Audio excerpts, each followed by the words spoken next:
Madai ya kuto kutendewa haki ndani ya CCM ni moja ya sababu zilizomfanya naibu huyu waziri wa kazi na ajira kuamua kukikacha chama chake cha CCM. Lakini wadadisi wa siasa za Tanzania wanabashiri kuwa huenda hii ikawa ni miongoni mwa sababu kuu.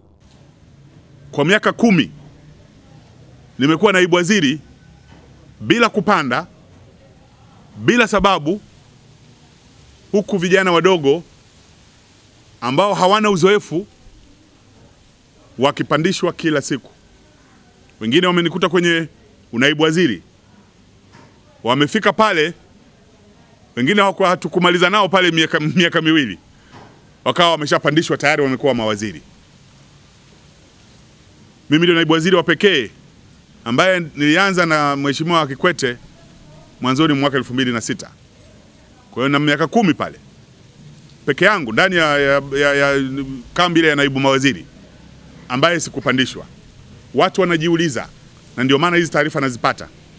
Sio kwamba nataka kuzihusisha kwa sababu sina uthibitisho nazo, lakini kisemwacho kinaweza kikawepo.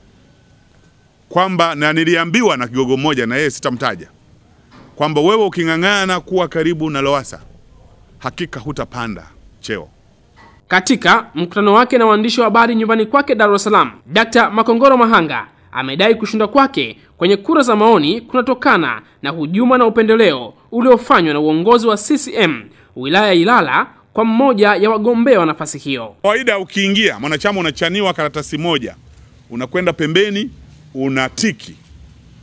Lakini ulikuwa unakuta ndani ya sanduku wakati wa kuhesabu kura, fungu la makaratasi yaliyokuwa yamebanwa pamoja kama 10, 15, 20 zimetumbukizwa kwa pamoja.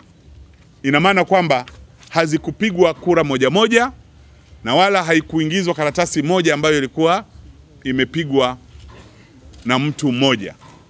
Kwa hizi tuliweza kuzishika, na ambazo hatukushika ndio nyingi ambazo zilitumika sasa kumpatia ushindi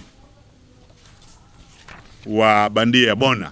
Aidha, Dr. Makongoro Mahanga amekiri kuwa na mahusiano ya karibu na waziri mkuu mstaafu Mheshimiwa Edward Lowassa, na kwamba kama viongozi wa Chadema watamkubalia, anaamini atakuwa sehemu salama zaidi katika harakati zake za siasa hapa nchini. Kutoka Dar es Salaam, Spencer Lamek, ITV.